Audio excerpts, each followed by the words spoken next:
Bien, Ricardo, como te lo había comentado anteriormente, hay muchas incógnitas sobre la mesa el día de hoy referente al personaje del Chavo del Ocho, porque en efecto, sí, hay muchas dudas sobre su origen y todo ello. Afortunadamente, en 1995, Roberto Gómez Bolaños escribió El Diario del Chavo del Ocho. Digamos que es una extensión de la serie, pero no es una extensión televisiva o cinematográfica, sino una extensión, pues básicamente literaria. Obviamente es canónica y aquí es donde nos dan algunas respuestas, pero no de una manera tan infantil, incluso un poquito grotesca, oscura, pero sobre todo real. Antes de poder adentrarme a este apartado, Ricardo, ¿sabes sobre la existencia de El Diario del Chavo del Ocho? Sí, tengo bastante conciencia sobre el diario. Entonces, sí va a ser como un poquito perturbante. Tú acabas de ponerlo sobre la mesa para que igual la gente esté alerta sobre esta inquietud y esta impaciencia que pueda generar, porque lo acabo de mencionar.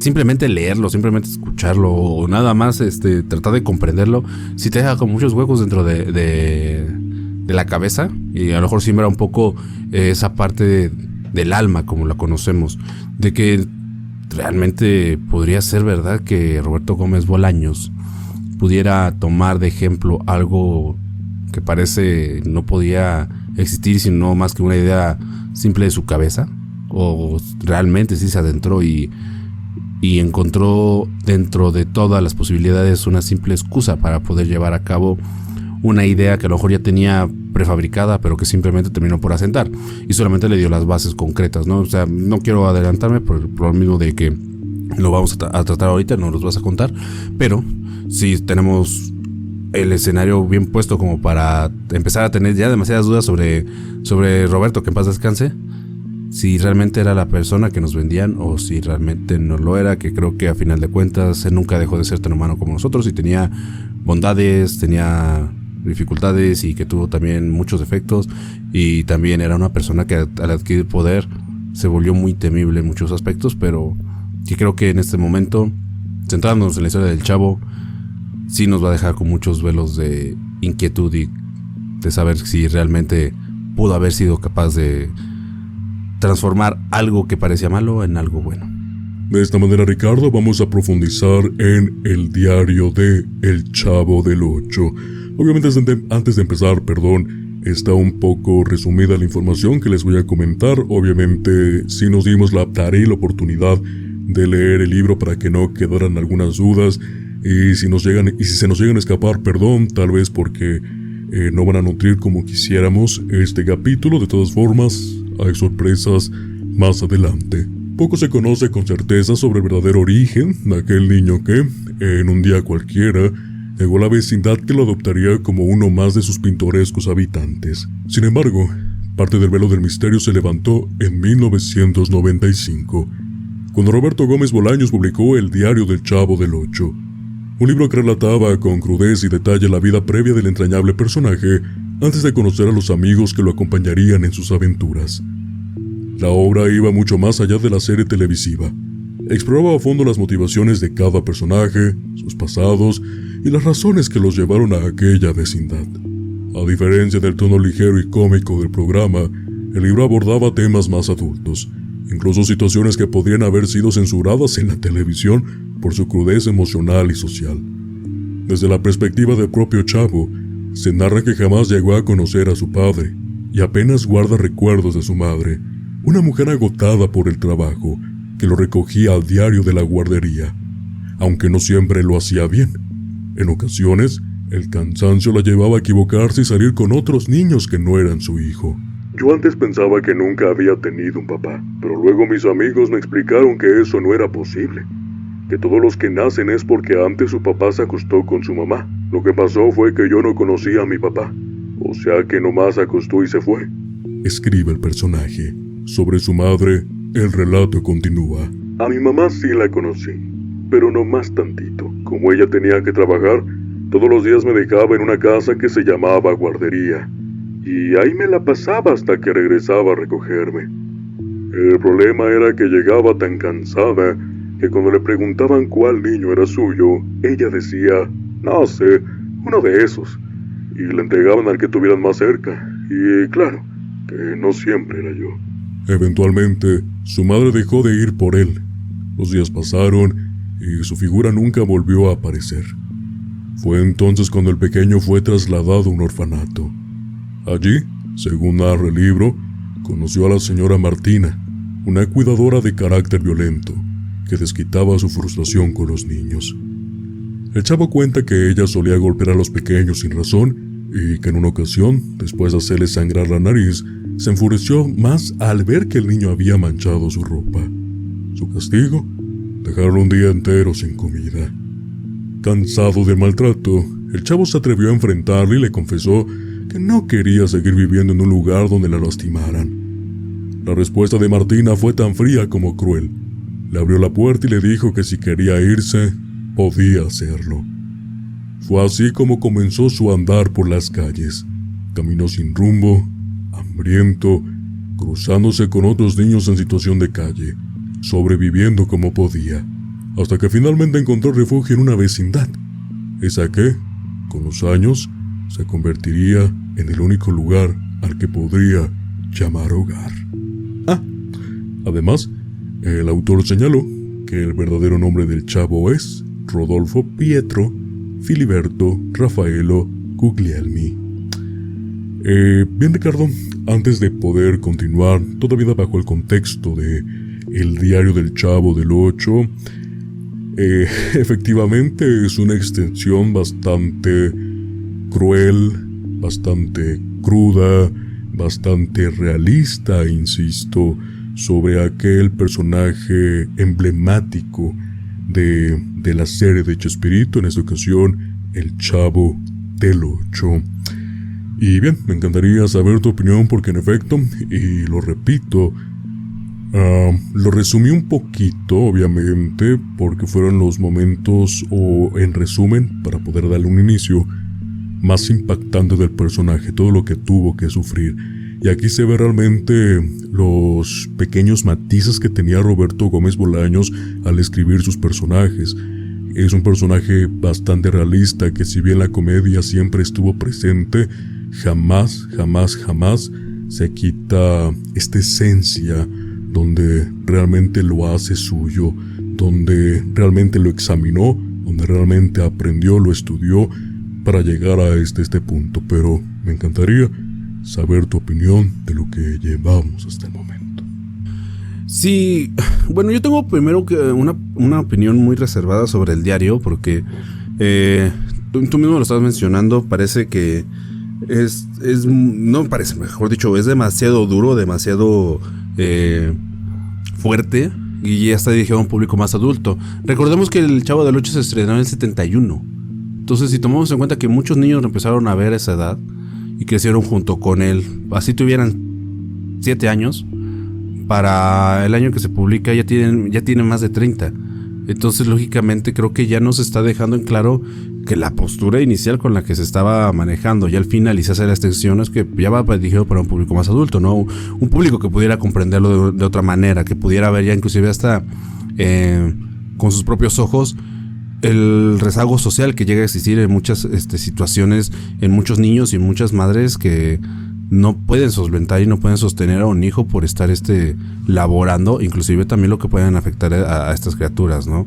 Entonces, digo, yo tengo ese punto de opinión en ese momento, porque bueno, que estamos hablando de que fue mucho tiempo después de que inclusive la serie terminara, pero sí deja como esa duda de que pudiera ser más que nada por estar dirigido que por explicar el verdadero origen. Ahora, ya conociendo el nombre, que pues yo creo que ha sido una incógnita para muchas personas, que se llama Rodolfo Prieto, pues sí te deja como en claro que pues sí tenía realmente un nombre el chavo, simplemente no lo iban a decir al aire no sé si por motivos personales de que realmente sí estaban protegiendo al verdadero, al que salió por el origen o por cuál fue el motivante, o solamente por darle un nombre catafixioso que pudiera identificarlo ya como tal.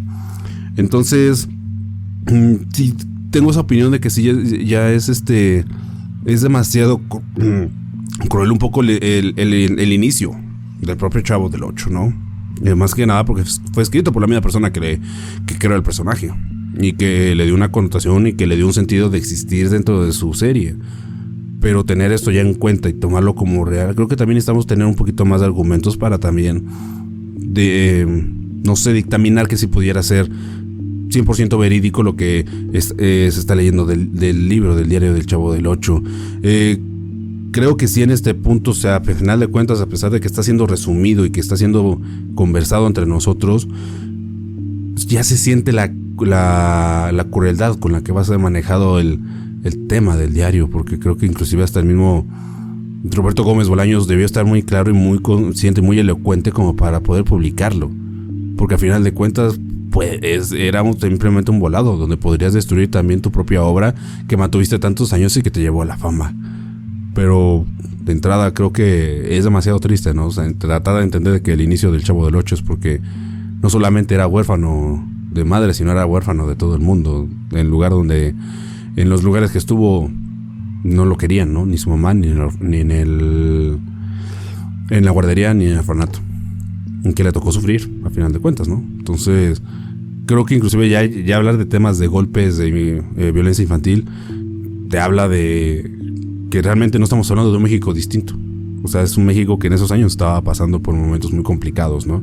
Estamos hablando de los 70s, porque pues, el libro está regresando a los 70s, a los 60s, y donde la violencia era marcada y era algo totalmente normalizado. Inclusive lo veíamos hasta en las series, en las novelas, que era como algo muy usual, algo muy, no sé cómo decirlo, como cotidiano, como parte de las costumbres del mexicano y del latinoamericano. Entonces, sí creo que no estoy generando un malestar dentro de mí, pero creo que ya empieza a correr un poquito de escalofríos con conocer solamente el inicio de la vida del Chavo del Ocho. Ricardo, audiencia, a partir de este momento dejamos de lado el resumen del libro, que si bien es un origen interesante, creo que debemos sacar un extracto directo del libro para entender mejor el personaje. Lo que les voy a leer a continuación es lo que ocurrió con el Chavo del Ocho una vez que sale del orfanato, lo que vive con los niños de la calle y finalmente, cómo llega a la vecindad, un poquito de contexto de por qué le llaman el Chavo del Ocho y por qué vive en un barril.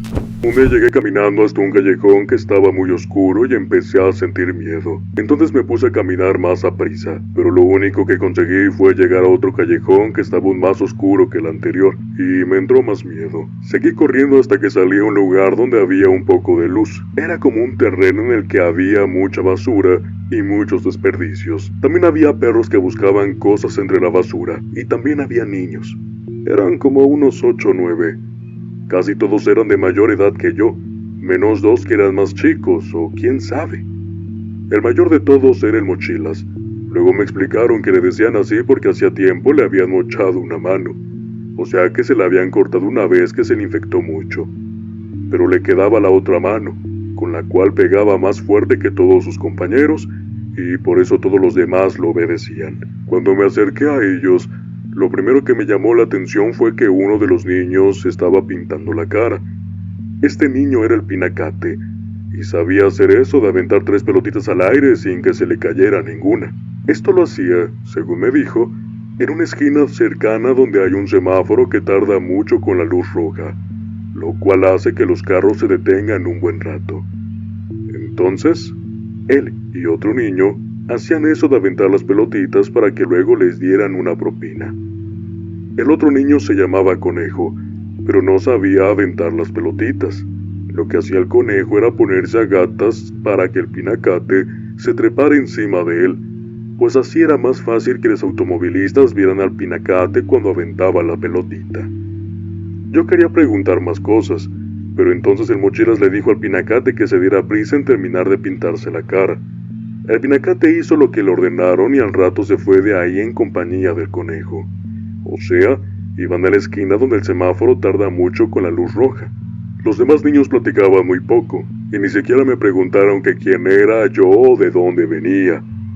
Algunos solamente se me quedaban viendo, otros decían cosas que yo no entendía, y no sé por qué, pero me empezó a dar más miedo. Después de un rato el mochila se empezó a fumar y luego le pasó el cigarro al niño que estaba junto. Este nomás le dio una chupada al cigarro y se lo pasó al siguiente, y los demás hicieron lo mismo, hasta que el cigarro me llegó a mí. Entonces yo también le di una chupada, pero me dio muchísima tos. Algunos empezaron a reírse de mí, mientras que otros me miraban como si quisieran preguntarme algo, pero no me preguntaron nada.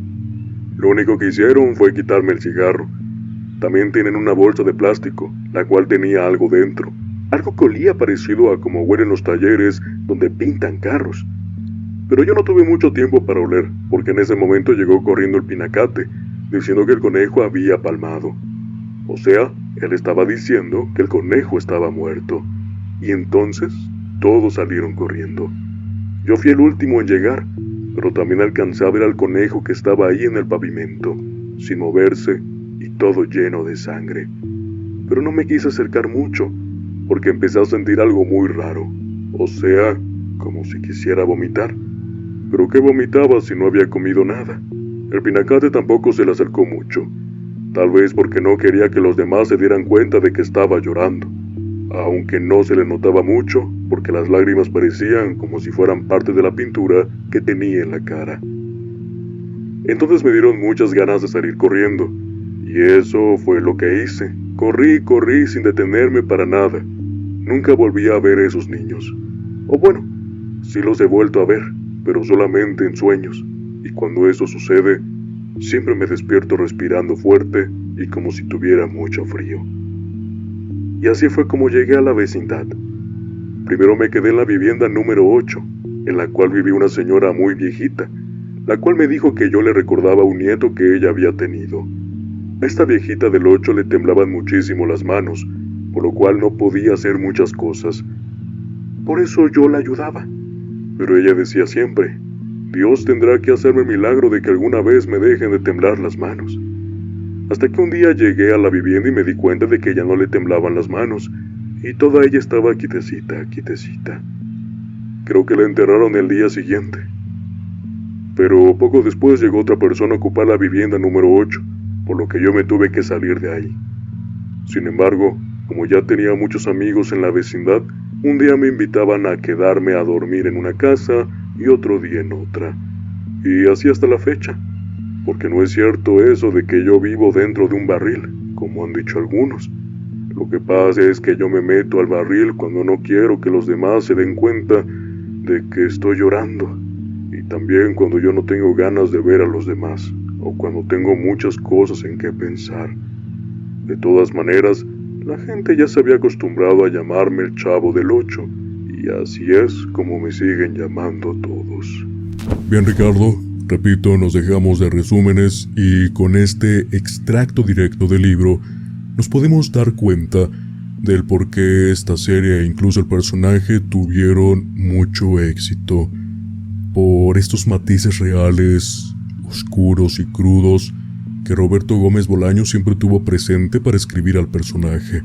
Y eso es lo que lo mantiene real, que si bien la comedia en su momento fue un acierto para la televisión mexicana, creo que la mente de Roberto Gómez Bolaños, al jugar no solo con ello, sino también con la realidad, y una realidad latente, lo hace más interesante. ¿Qué te pareció el apartado de El diario del Chavo del 8? Sí, es demasiado tétrico, es demasiado complicado de digerir porque te habla de la crudeza que se vive en los barrios pobres de la Ciudad de México. Y no solamente en la Ciudad de México, en muchos otros municipios y ciudades dentro del país mexicano y también en otros tantos de Latinoamérica que se vive hasta peor. Pero si me lo preguntas, es narrado como dentro de la ingenuidad de un niño que está viviendo cosas que a lo mejor ni siquiera tendría que estar viviendo en su etapa infantil, ¿no? Que es lo que se trata de regular con la Carta de los Derechos Humanos de los Niños, pero que a final de cuentas en muchos lugares es prácticamente imposible tratar de llevarlos a efecto. Y aquí está el más claro ejemplo. Tenemos un niño que ha sido marginado y que ha sido apabullado por la realidad de la soledad de las calles.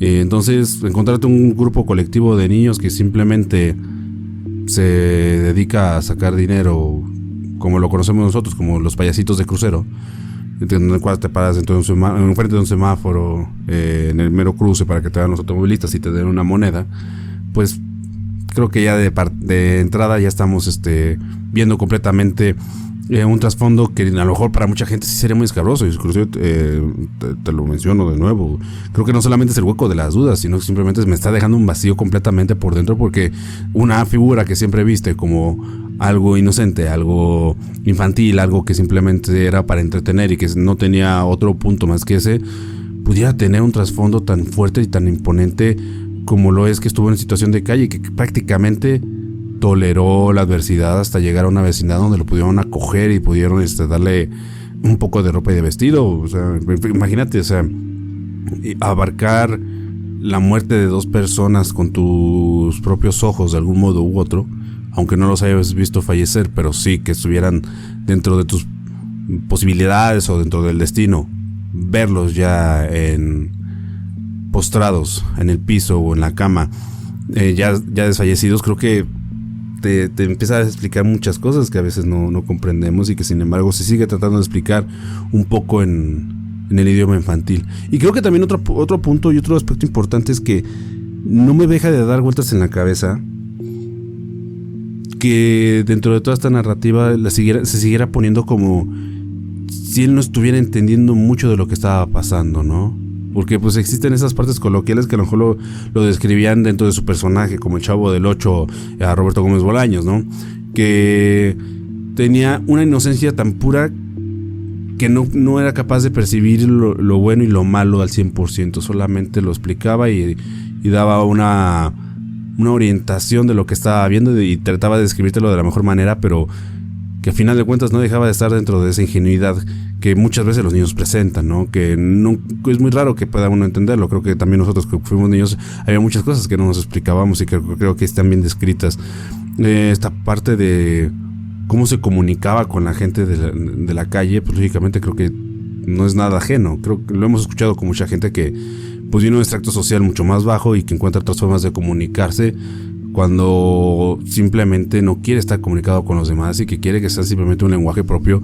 Entonces genera un tipo de claves, un tipo de comportamiento y un lenguaje que los define exclusivamente a ellos como personas, y aquí se lo encontró, y después recaer en que pues sí tuvo alguien que lo cuidara y que lo acogió, pero después por circunstancias de la vida también perdiera a la señora de avanzada edad que vivía en el número 8 y que justamente por eso se le denominó el Chavo del 8.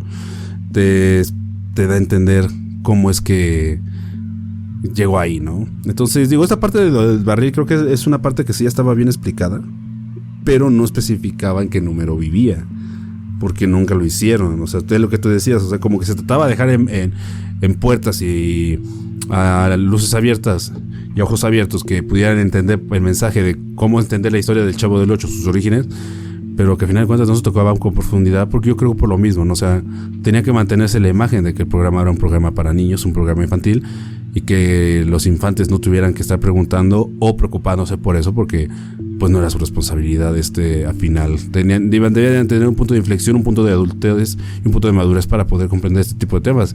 Y creo que en ese punto estuvo acertado Roberto Gómez Bolaños en no escribir la historia antes o no publicarla antes, para que la gente que ya estuviera crecida pudiera comprender un poquito esta condición social en la que vivía el chavo, cómo fue su origen y cómo terminó cayendo y cómo se fue formando el personaje que hoy en día conocemos y muchas personas entrañamos dentro del corazón, de que fue una parte importante de nuestra infancia. Pero lo escabroso no deja de quitarse, porque es pesado escuchar este tipo de narrativas, más si estamos trasladándonos a la mente de un niño que pues es un niño que realmente no tenía y ni la debía de nada.